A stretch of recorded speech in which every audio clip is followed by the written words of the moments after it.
Sir आपके पास आए थे वर्कशॉप पे कुछ ज़रूरी सवालात लेके और टॉपिक होते हैं जो ज़ेर बहस आ जाते हैं। एक अजब तमाशा ही लगा हुआ है हज़रत, क्यों आपकी रहनुमाई दरकार इसलिए होती है कि हम देख रहे होते हैं उलमा सारे टॉपिकों को छेड़ के लोगों की इस्लाह करने के बजाय एक आज शोशा हर रमज़ान में छोड़ा जाता है और उस टॉपिक को उभारा जाता है, फिर उसी की रैंकिंग बढ़ती है।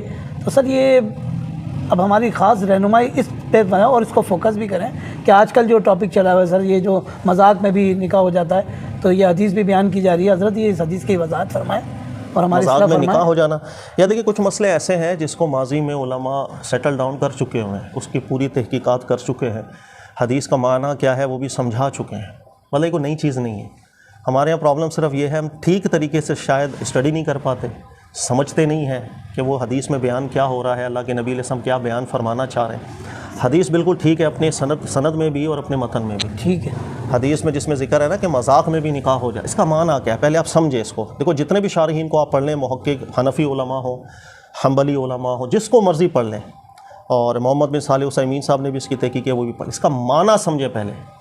एक महफ़िल है, आपको भी इनविटेशन आया, भाई निकाह है, आप चले गए शादी हॉल में, मेहमान भी आए हुए हैं, काजी भी बैठा हुआ है, गवाह भी बैठे हुए हैं, दूल्हा भी है दुल्हन भी है, निकाह हुआ सबके सामने, पूरा हॉल गवाह है कि भाई हम इनकी शादी में आए हैं। ठीक है। अब ये शादी होने के बाद 4 दिन बाद या 2 दिन बाद या 10 घंटे बाद शोर कहता है यार मैंने तो मजाक में किया था, क्या इसका इस जुमले का एतबार होगा?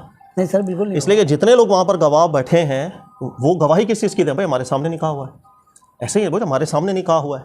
इस हदीस का दुरुस्त माना क्या है? दावे के तौर पर है, यानी कि एक शख्स है, हर वो चीज़ जिसके अंदर लिखना अहमियत का हामिल है या जिसके अंदर बोलना अहमियत का हामिल है, बोलना या लिखना, उसके अंदर अगर एक इंसान एक काम करे और दुनिया वाले जितने भी गवाह मौजूद है वो सब समझ रहे हैं कि ये क्या काम हो रहा है, इसके बाद अगर वो शख्स दावा कर दे यार मैंने तो मजाक में किया था, तो ऐसी तहरीर या ऐसा कौल इसके बाद ये दावा सुनने में नहीं आएगा, ये दावा बातिल हो जाएगा। इसकी मैं दुनियावी मिसाल आपको समझाता हूँ, पहले हदीस का माना समझ में आएगा ना, फिर ये बहसे कुछ भी नहीं है यार, ये खबर नहीं, ये निकाह नहीं होता जो ड्रामों में होता है, सीधी सी बात। अच्छा देखें जी, आपसे ये तो टॉपिक चलते रहते हैं क्योंकि हमारे नाजरीन हमारे जो देखने वाले हैं, व्यूअर्स जो भी हैं, तो सर कुछ सवालात उनके भी जहन में होते हैं। हमारा आने का मकसद ये होता है कि हम उनकी तर्जुमानी करें आपसे और उसकी वजाहत लें ताकि उनकी भी तसल्ली हो जाए ना कि हम अगर होते तो ये सवाल करते हैं, ये सवाल होता है। यानी मैं अभी आपको समझा देता हूँ कि आपने, आपका एक घर है, आपके नाम हो, रजिस्ट्री भी आपके नाम है, आपने क्या किया कि हमारे यहाँ मकान की जो मुंतकिली होती है ना जायदादों की, इसके अंदर किस चीज़ का एतबार होता है? रजिस्ट्री का, लिखने का। ठीक है सर, ठीक है ना।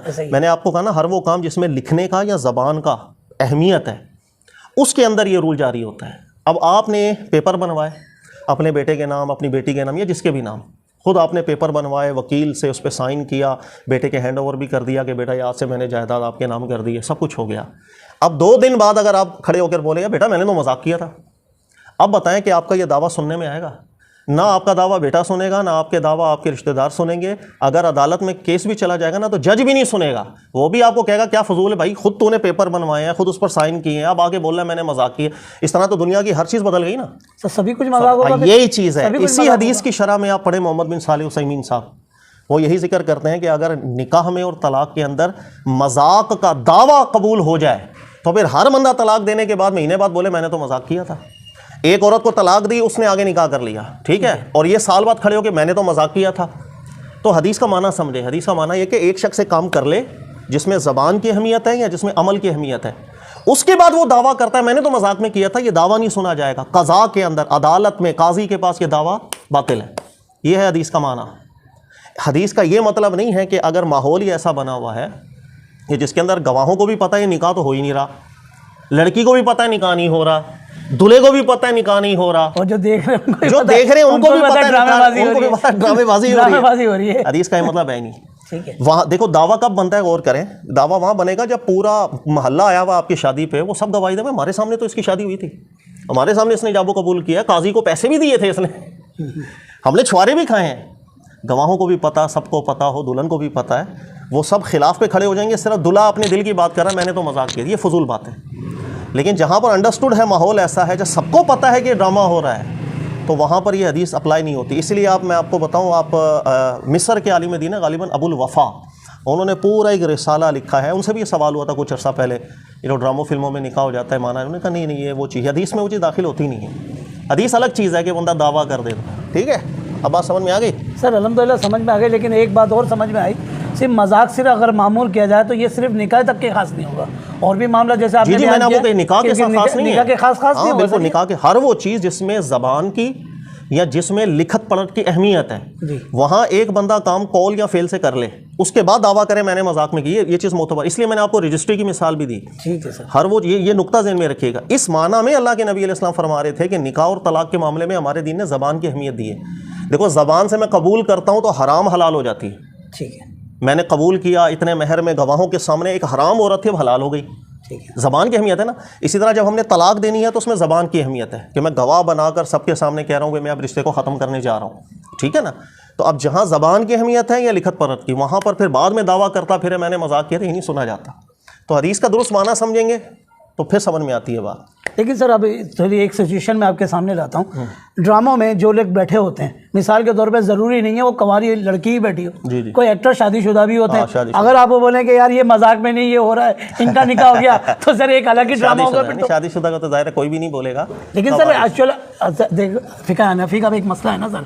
बात ये है कि क़ज़ा उस पर जो हद जो जारी होती है जानी पे, अगर वो किसी औरत से ज़िना कर ले, लेकिन आवाम को नहीं पता होगा। मैं एक जर्नली आपसे पढ़ा है, इल्म दीन आपसे सीखा है अल्हम्दुलिल्लाह, पूरी एक वक्त आपके साथ गुजारा है, तो कुछ हमें जुज़ियात हमारे सामने आई थी जो निकाह की ज़िना के मुतालिक थी कि अगर कोई शादीशुदा से भी निकाह कर ले तो निकाह तो फासिद ही होगा, मतलब लेकिन हद जारी होगी नहीं होगी, पता नहीं था अगर एक बंदे को, यानी एक औरत है शादीशुदा है, ठीक है, यानी हमारी जितनी भी हुदूदात होती है ना, सजाएं होती हैं, वो शुबा डाउट्स पैदा हो जाए ना तो सजा रद्द हो जाती है। ठीक है, वो केस ये है जो आप बयान कर रहे हैं कि एक औरत है शादीशुदा थी, लड़के को नहीं था पता, लड़की ने अपने आप को कवारी शो किया हुआ है, अच्छा भाई मैं शादीशुदा नहीं हूँ।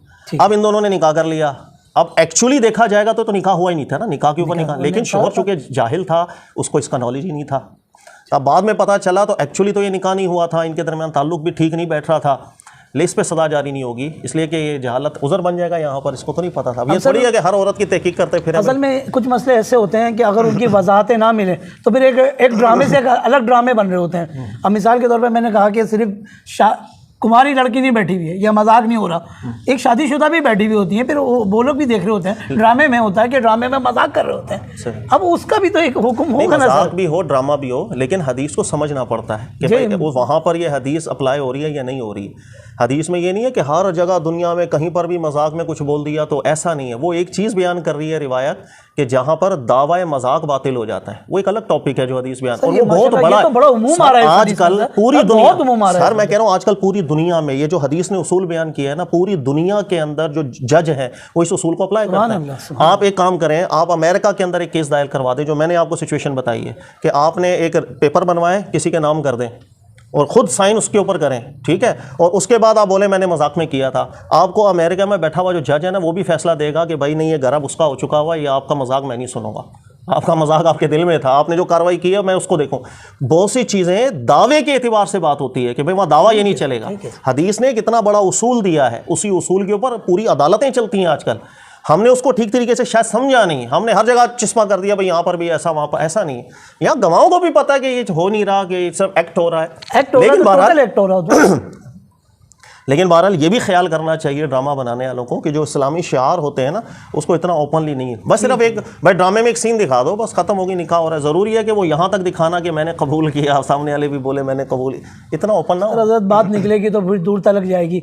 हम तो मौजू को यहीं ख़त्म कर रहे हैं, लेकिन ड्रामे में जो आप जो लामाला फाशी और उरियानी इस पर दाखिल किया जा रहे हैं, क्योंकि एक ज़राए खोले जाते हैं ना आहिस्ता आहिस्ता, एकदम तो कोई चीज़ डेवलप नहीं होती ना। पहले पांचे जो थे थोड़े से ऊंचे किए, फिर ऊंचे किए, फिर ऊंचे किए, अब निकाह बढ़ाएंगे, फिर कमरे तक लेके जाएंगे।